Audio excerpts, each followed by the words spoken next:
lead in the drinking water, how does it get into the water? Then sampling for lead, what are the proper ways you need to sample for it, and things that you need to keep in mind that make lead different from other water quality parameters. And then finally, if lead is of concern in your facilities, what are some action steps that you can take to address that? So first, where does the lead come from? And I want to give you a basic concept that you can take away from this to understand what causes lead release. As James mentioned before, most public water systems deliver water that meets federal and state standards for lead. The issue is what happens inside the local plumbing. And most of the time the lead release will occur during periods of low usage. So what you get from that is effectively a three-part formula where a somewhat corrosive water along with plumbing fixtures that have some lead content, and then time of water sitting stagnant, that will result in lead release. So I'll explain some of this a little bit further, but when I talk about the solutions, a lot of the solutions are all about trying to take away one of those components to help get rid of the lead release. So it actually is a pretty simple concept. But as James mentioned before, for those schools that are not public water suppliers, the responsibility of the public water supplier ends at the shutoff valve. So what this means is that administrators need to determine if lead components exist in their facilities, and also maybe more difficult in their service lines, which can be difficult to see. You might be able to see the service line if you look in the water meter pit, but sometimes there aren't good records and it's hard to determine what the service line is made of. But again, I want to reiterate what was said before. This is a really important issue in particular because it involves our children. And in many communities there are large portions of the children that eat and drink. A lot of their food is prepared in our cafeterias. They drink the water or have other drinks made from the water. So they're really dependent upon this water source. And up until this point, sampling in schools has been lacking. Sometimes there are years or even decades between samples being taken, if at all. And then unlike many other users of water, schools are facing long stagnation times just from overnight non-usage and then weekends and then extended breaks for weeks on end where a single tap may not even be turned on. So, and then finally, a lot of educators are dealing with legacy facilities that have been around for generations, and some of the plumbing may also be very old and have higher lead content. So this is why lead is an especially important issue for schools.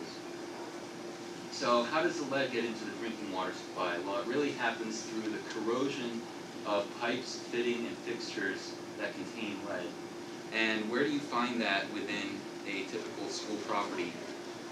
Starting from the water main, you may have a service connection, which, as James pointed out, in Washington, D.C. 100 years ago, it was the law that you needed to have a lead service connection. It could be from lead fluxes that are used to join copper pipe. You can use to clean copper pipe before it's soldered together. It can be from lead pipe or lead pipe fittings, brass, or sediments that have accumulated in the pipe over time and then are flushed out when someone uses the water. And this is just another representation of the same thing, just using some pictures. You can have lead coming from a number of different sources in the plumbing materials. So what does a lead service line actually look like? These are some pictures from Washington, D.C. in 2004. These lead service lines were originally installed in the late 1920s. And most of the time, if you look at a service line and it has a dull gray coating on the outside, and you can scratch it and get a bright scratch, that's a pretty good indication that it's lead. And another quick test that you can do to rule out it being galvanized steel is just to check it with a magnet. If the magnet doesn't stick to it, it doesn't prove that it's lead, but it's a good indication it's not steel. So how does the lead service line interact with the water? You have this cutaway of the pipe wall of a lead service line, and on the very top of the lead service line you have this kind of reddish-brown layer of corrosion byproducts, and it's very thin, but what happens is that you have a water that could be somewhat corrosive come in, and there are all these different factors and parameters that influence the release of lead after it has corroded into the water. So there are a lot of things to consider, and if a utility change is one of these, or they're affected by the way that the facility is used, that can trigger lead release. So just a couple quick examples of that, just to illustrate some of the problems that can happen. If you have a copper pipe upstream of a lead pipe, or maybe lead solder connecting the two pipes, what can happen is sometimes you can have dissolved copper precipitate into a solid on a lead surface, and due to the electromotive force, the electrochemical series between dissimilar metals, the copper can actually accelerate lead corrosion. And I won't get into all the formulas, but basically it becomes more thermodynamically advantageous for the lead to go into the water by this reaction, so it will occur spontaneously. Another thing that a lot of people don't realize is that even after you take out a lead service line, you can still have the lead from years ago built up in your system. For example, galvanized steel pipelines are pretty common, and these are a couple pictures showing you what can happen to a galvanized steel pipeline after many years of corrosion. And since galvanized steel pipelines are primarily composed of iron, which is highly absorptive, you can get lead that has been released over years accumulating onto these corrosion byproducts. And when you have some of those corrosion byproducts released, anything adsorbed to it, such as lead or arsenic or other trace contaminants, can be reintroduced into the water. So just because there's not a lead service line doesn't mean that there couldn't be a source of lead lingering in the system. Another thing to pay attention to is lead soldered joints. Here's an example of what that will look like. You have the copper pipe and then this bright gray soldering connection there, and the amount of lead in that solder will depend on when it was installed. I'll talk in a moment about the different regulations for lead content and when they change.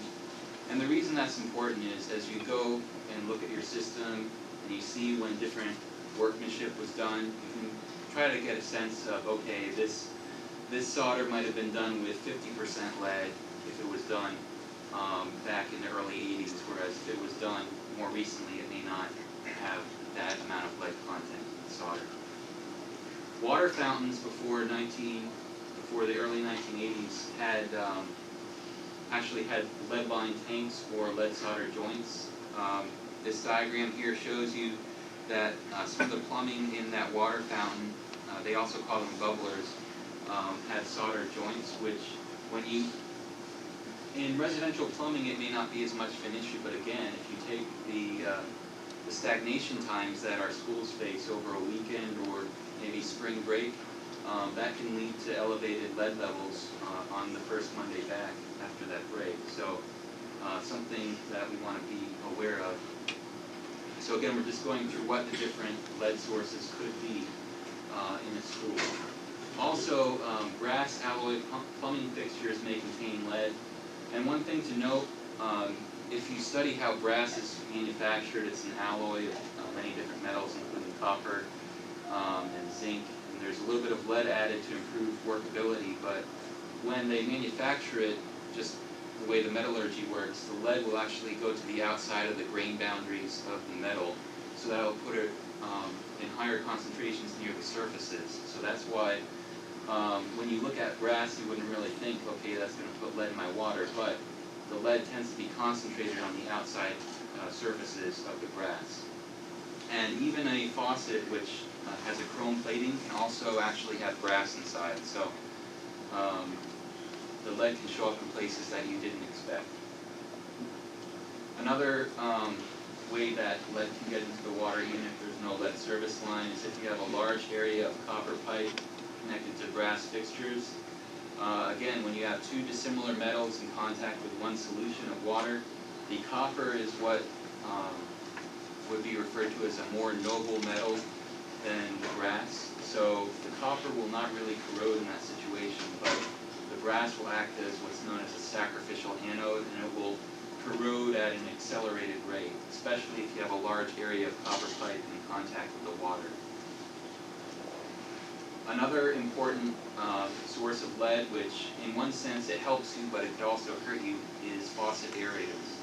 The faucet aerator catches large particles, whatever they're made of, but what can happen over time is they can keep some particles of lead out of the water you drink, but unless that faucet aerator is clean, and if it's accumulating those lead particles, and they just sit there, then it will actually allow the lead content of those particles to be reintroduced to the water. So it's important that that the aerators, if they're accumulating lead particles, be cleaned regularly to significantly help reduce exposure.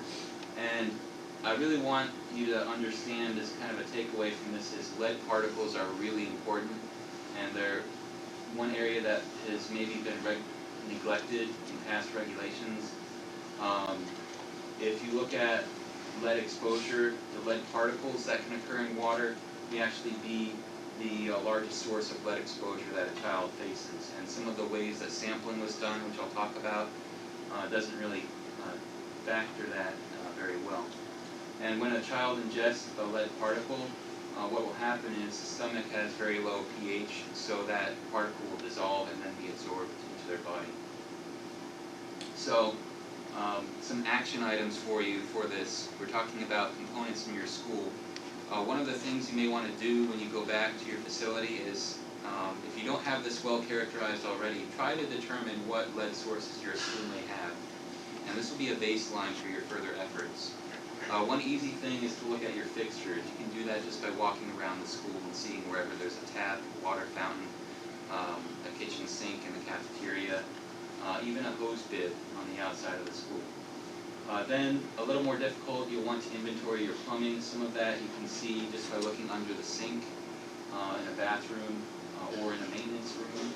Some of it may not be visible, so you'll need to look at existing drawings and installation records if they're available or kept. You'll also want to try to determine what your service line or lines are composed of, when they were installed. It may be helpful to know, or you may need to even do a dig just to see if you can confirm that it's lead. It's also helpful to talk to your staff. Your human resources may know more than you realize. If you talk to maintenance, they may know about when certain improvements were made. If you talk to a coach who has practice with the football team, he may say, okay, yeah, we prepare the Gatorade using that hose bib over there. He may not have thought of sampling with that, but that hose bib is made of brass, which has lead. So, so you want to talk to your staff and understand what's in your system, and then how are all the students using the water in the system. And what the end goal of all this is that you want to understand what's in the system, and then develop something that's known as a plumbing profile, which basically you could sketch this out on paper or make a drawing of it to characterize what materials are present all the way from the water main through your service line to the tap. And you may not be able to do that for every tap, but you may want to identify what maybe some of the critical taps are that have the longest run of pipe and maybe the most exposure to potentially lead-containing fixtures. And I'll show you an example picture of this. So installation date is an important time-saving tool that you have. It's not easy to look at a pipe or fixture and know when it was manufactured, especially if there's no imprint or model number on it. So if a copper pipe or any other brass pipe was installed before 1986, chances are that the solder used to join those metal components together had 50% lead in it. So even though the solder is a relatively small area that's wetted with the water, it's still pretty high lead content, and it can contribute lead into the water. After 1986, all use of lead pipe was banned, so no more 100% lead pipe. And it required the use of lead-free pipe, which was less than 8% lead, which doesn't really sound lead-free to me. And then flux, which is basically this nasty acid that's put onto copper to help join it together, had to have less than 0.2% lead. And James already talked about the Lead Contamination Control Act that recalled the lead-lined drinking water coolers and prohibited sales of any new ones. And it also implemented that 20 microgram per liter guideline on, I believe, 250 milliliter sample, which isn't enforceable, but just to give some guidance for schools. And then I put this yellow box here because this is maybe relatively important as you look at what's built. I would imagine that a lot of your plumbing was installed before 2011. The point is that unless it was built within the past year or two, there's a good chance that it may not have had, that the new product may not have complied with the more stringent lead regulations there. Now, ideally you have all these records, you can determine all of this information, but if you can't determine what's in your system, the ultimate fallback would be sampling, because even if you had some of these things in your system and the sampling program came out good, then that's okay. But if you can get this information, this will help you to develop a targeted sampling plan to focus your efforts where you're most likely to see lead. So just a follow-up graph to what James had. He showed you that table that ended around 1999, looking at blood lead levels in children. And as more and more public water systems have implemented more aggressive corrosion control programs, you can see that the blood levels in children of lead have decreased substantially, but there is still some lead in children's blood, and as much as we can do about it, we don't want any child to have elevated levels of blood. So there's still a little more work that can be done, but there's been a lot of progress made, and we don't want to take any steps forward. James talked about the water coolers that had lead in them. I just put this up here to show you that this list is available. I have the reference down here if anyone's interested from EPA, so you can look those up if you want to check on those particular fixtures. So that was the first part of what I was going to share. Next I'm going to talk about sampling for lead and some of the things that makes it a little bit different than other things that you might sample for in water.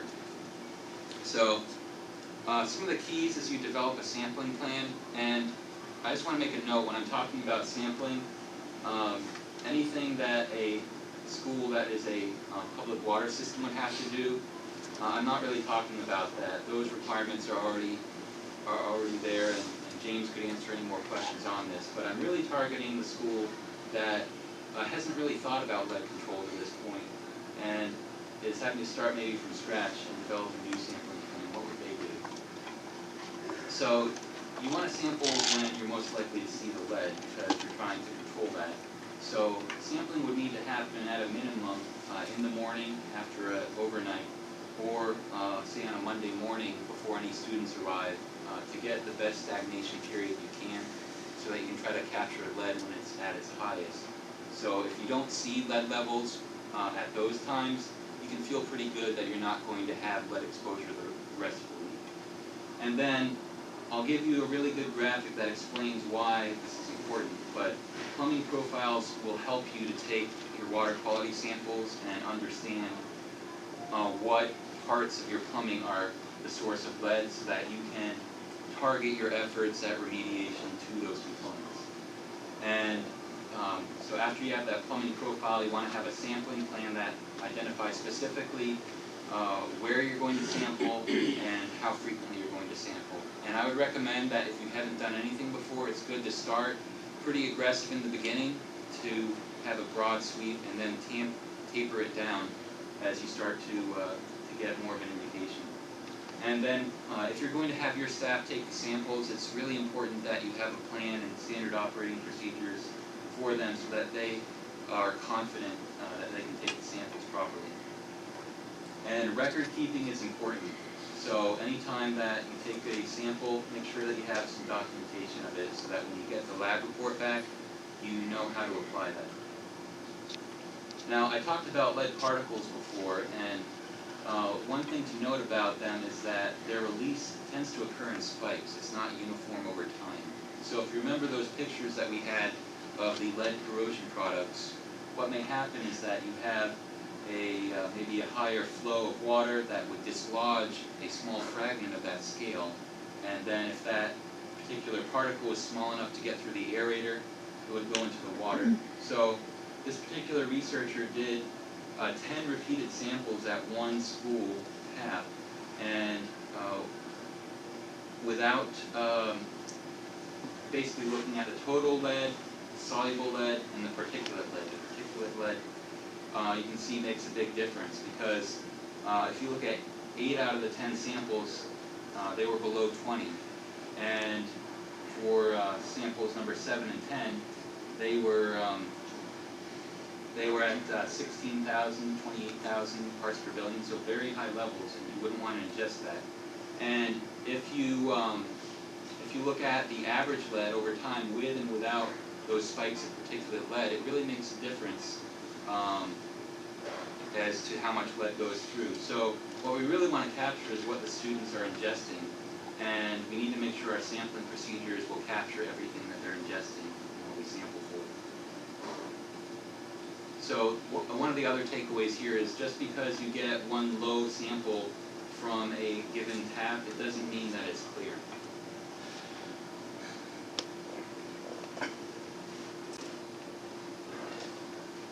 But there are some things you can control that affect lead particles when you sample. Since they're scoured off by the scales, it's generally advisable, if you want to look for this risk, that you make sure that you have a good flow of water through your faucet. The EPA had talked about having a pencil-sized stream of water in some of its guidance before, but while this isn't a regulation here, the problem with that is some researchers have done testing, and they found that as the flow rate through one particular sample tap increased, the total amount of lead increased concurrently with that, and most of it was made of the particulate lead. And if you look at the typical faucet in a school, you may get 3 or 4 gallons per minute or 10 liters per minute. No student is going to be using it at the lower level probably. They're in a hurry for whatever reason, so they're going to turn it all the way. So when we do a sample, we want to make our samples more reflective of how students are actually using the faucet. So what are some common problems with lead sampling and ways to implement best practices? One problem that has happened is that there's been inadequate recovery of lead particles in the samples with the standard EPA protocol. Sometimes you get a container for total lead and it will have nitric acid, which can go to about pH 2. One problem with that is that you may get incomplete dissolving of those particulate leads, so your actual result that you get from the lab is lower than the true result. And then also make sure that when you put in your order with the lab and give them your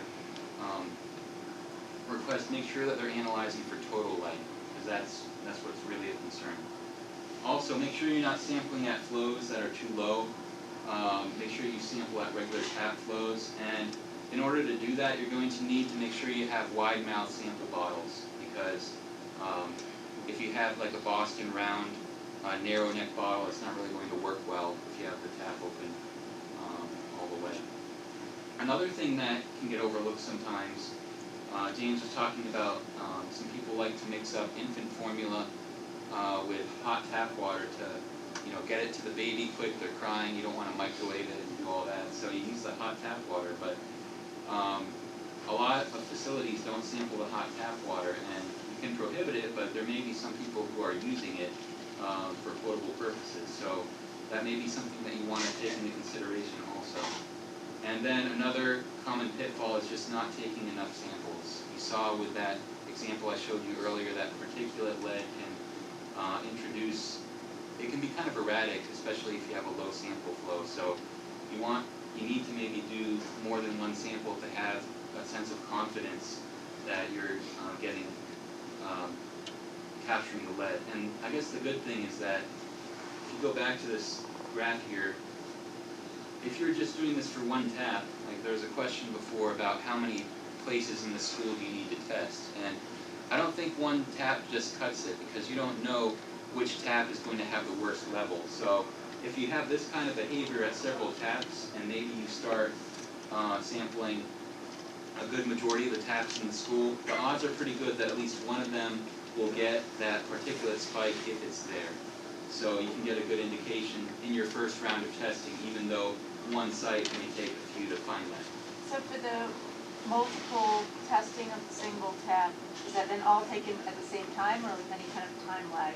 There is a time lag element, and I have, my next slide actually talks about that, and it's, once you see it, it makes a lot of sense. It'll actually give you a pretty good understanding. So if we look at a 1 liter sample bottle, and of course you're using a wide mouth bottle because you want to get the higher flow rate, you can take different types of plumbing, and in order to take your plumbing profile and then figure out what do each of these samples mean, especially if you're doing, there's one thing called a sequential sample where you're basically trying to take the whole amount of water from your tap to the water main, and you're basically start it up, and as soon as you have water going out, you don't want to miss a drop. You take a liter, fill it up, take the next one, don't shut the tap, and you basically fill it out for a predetermined amount of bottles until you're confident you've gotten back to the main. But in order to figure out how many bottles you need, if you know what your system is, you look at the length of pipe you have. Let's say you had a half-inch copper pipe. What this figure means is that you would need 22 feet of copper pipe, half-inch diameter, to get 1 liter of sample. So, and there are other tables here that provide that same figure of how many feet of pipe you need to get a liter of sample. That will help you figure out how many samples to take when you do a sequential sample. So this is a very important and I think helpful to understand diagram. In this case, this particular school facility, they were taking sequential samples to understand what was happening with lead from their tap to the water main, and you can see that with each sample being about 200 or 250 milliliters, that as you take these bottles and analyze them, you're going to get a different result for lead, because before you do this, remember that the water has just been sitting there. So wherever you have the most lead, that part of the water is going to be the richest in lead. So you collect maybe 10 samples all the way back to the lead service line or a little bit before. You have copper, you have solder, you have a brass fixture, you have a brass water meter, you have a lead service line. All these things are going to manifest different amounts of lead in the water. And you may have other pipe branches that go off this line.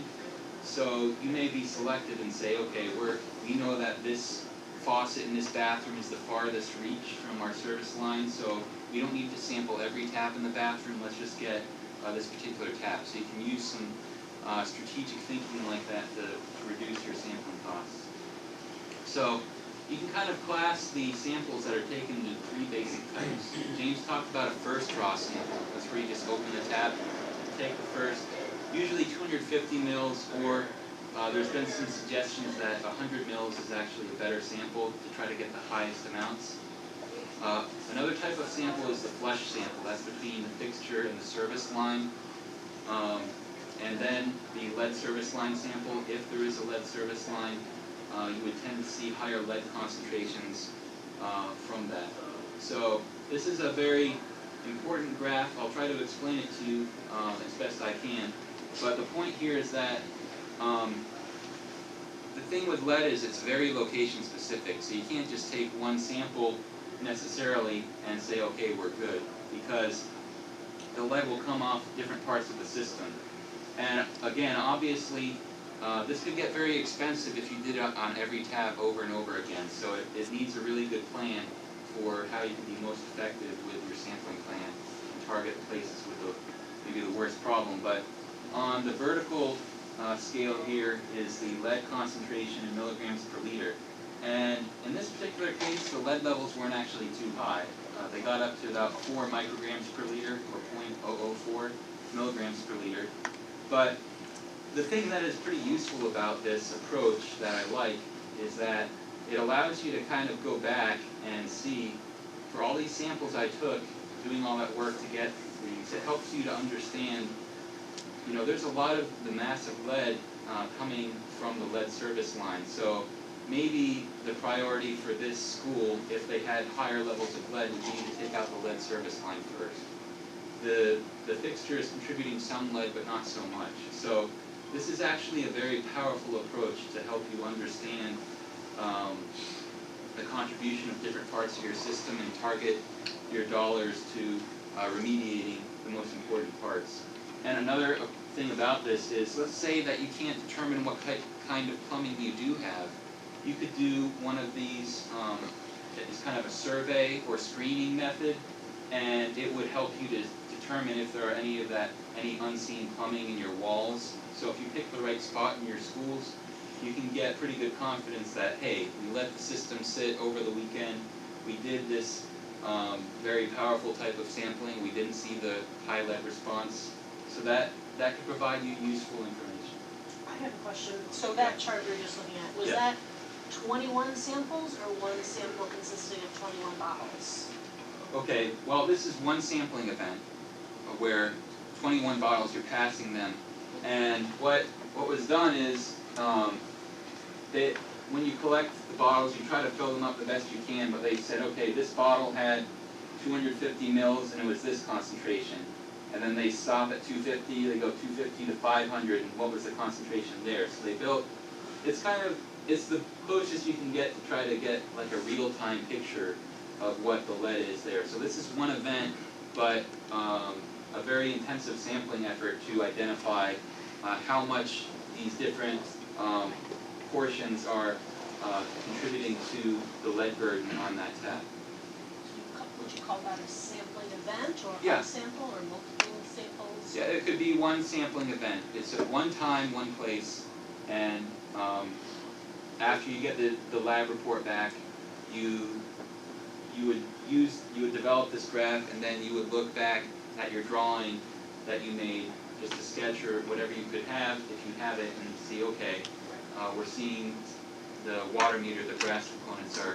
Yeah, I wasn't sure what you call that, a sample or a sampling event or 21 samples. You're gonna get billed for 21 samples. So but it's not something that you want to do all the time, but if you can do that one time and you don't, like the ultimate goal I think is to find reasonable opportunities to remove lead from your system if it can help with a problem. And if you have to sample 21 times and then you find there's a lead sample that nobody knows about, it's not in the drawings, then in the long term you actually save a lot of effort and headache and problems. So applied in the right way, it's a very powerful tool that would be at your disposal when sampling. But so I just present that to you. A good plan that's put together, it can really help you get answers and take care of things.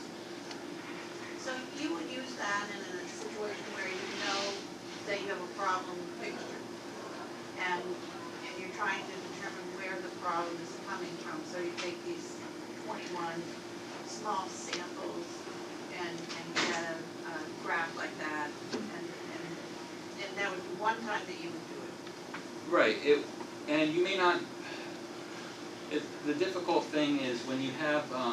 If you know your system well, you can target your sampling to reduce costs. But if you don't know it well, and you have strong suspicions that the lead is there, then you could set up a sampling event like that. And it may not be 21 samples. That's why I showed you the picture with the amount of pipe for every 1 liter bottle. So you would need to understand your system the best you could to see how many bottles you need to get a complete picture. So. I would think that would also inform your flushing protocol for Monday morning, for example. Right. If you see that, it's a lead service line that they didn't know about. Right. You need to get all of that through. So, for example, flushing 3 liters is worse than not flushing at all in that situation. Well, if you didn't flush at all, somebody is going to drink that. Yeah. But I guess the thing you could figure out is if one of your remediation steps is, okay, we're going to have somebody flush these key points every Monday morning. That's going to be their job.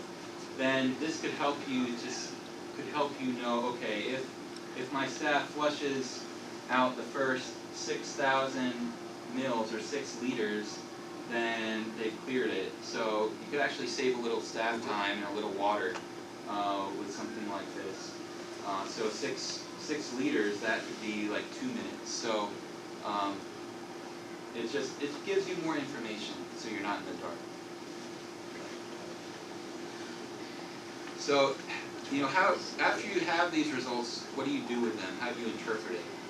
I think one of the problems up until this point is that there's been no enforceable lead standard for water in New York schools, or really many other schools, though there are some states looking into that. So with limited budgets and limited time and attention spans, you know, there are only so many things that can get attention. So there hasn't been a standard to go by. But EPA has recommended that lead in drinking water should not exceed 20 micrograms per liter from that 250 mil first draw sample. In the presentation, I'll show you some of the links to those resources so you can access them as you have the time and curiosity to do so.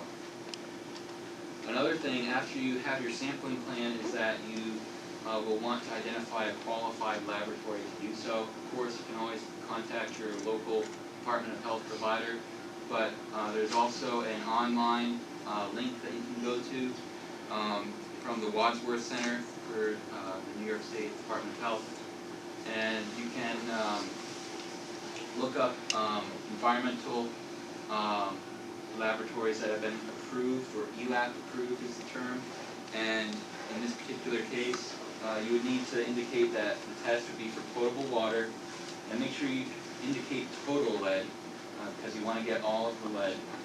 And then, of course, just pick your county, and then you can get a result there.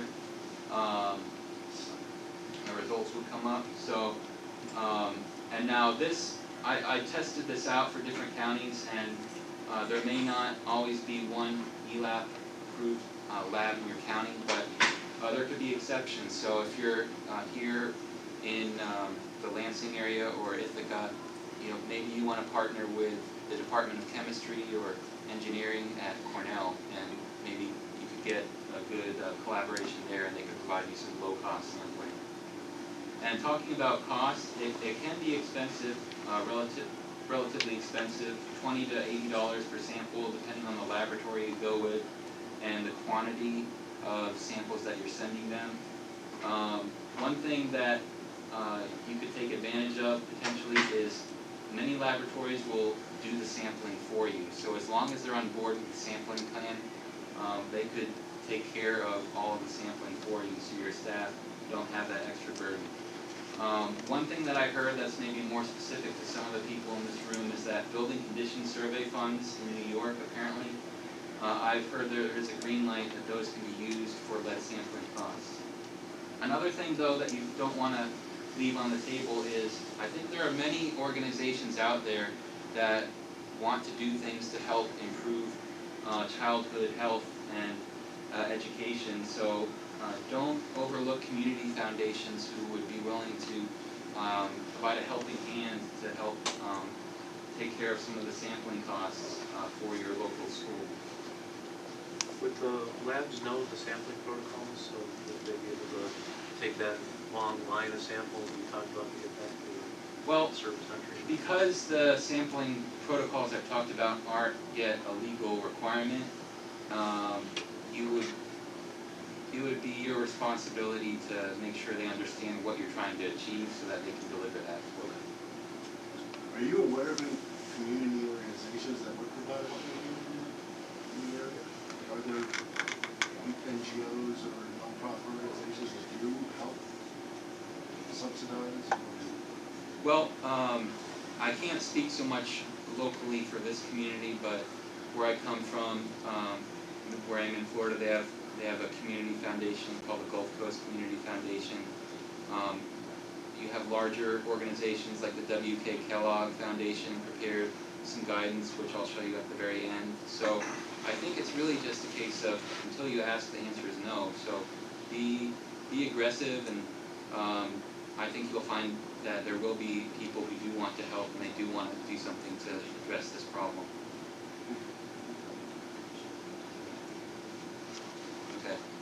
So the final part, which I'm going to speak about, is what are the steps you can take to reduce lead levels. So let's say that you understand now where lead comes from in drinking water, and you've completed a sampling program, and you've got the lab report back, and it's higher than you hoped. What can you do? Well, it goes back to what I said at the beginning of the talk. You will largely want to focus on the things that are the root causes of lead release and try to control what you can control. And I'll go in a little more detail on each of these, but the idea is that you try to get to each cause and control it and achieve the result of lower lead release. And if none of those really works for you, some alternative options would be to provide bottled water or to implement point-of-use filtration or treatment. So you have options. Now the first item, dealing with the corrosive water, whether you're the public water supplier or you purchase from somebody, is you need to understand, like James said, if the source has changed or is going to change, you want to know that in advance. So communication is important. You want to open that line of communication and let them know that that's an important thing to be informed of. And then also, another thing that the public water system can do is add a orthophosphate inhibitor, which, by the way, is food grade. So there's the orthophosphate inhibitor is not a problem being added to the water, and it's by far the industry-recognized best practice for controlling lead corrosion and release. Most of the time, the amount of phosphorus you add is very small, about 1 to 3 milligrams per liter.